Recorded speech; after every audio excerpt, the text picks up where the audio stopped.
La porte tape très fort. Je suis pris de panique, je me dis ça tape quand même très fort là.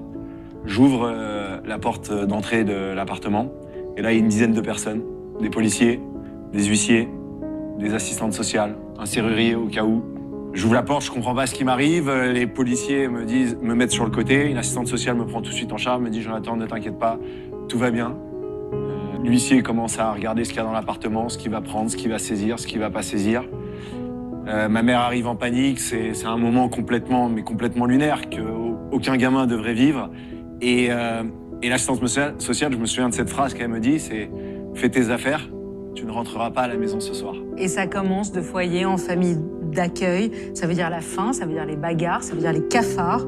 Vous passez vos journées au milieu des barres d'immeubles, de cités, dans la rue. C'est ça, je passe d'une vie, on va dire, d'un enfant de la classe moyenne, dans le 15e arrondissement de Paris, où je me retrouve dans une cité HLM.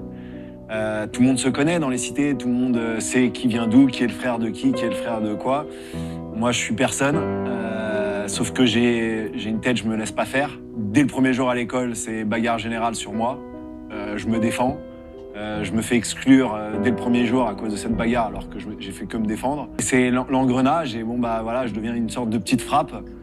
Je suis pas très fier de cette photo, mais ça me fait rire toujours de la voir parce qu'en fait, je voulais devenir un voyou à ce moment-là où je me suis dit, pour avancer, il faudra jamais que je me laisse faire. Et j'ai mis quelques années à comprendre que pas se laisser faire, ça veut pas dire se battre, ça veut dire se battre contre soi-même.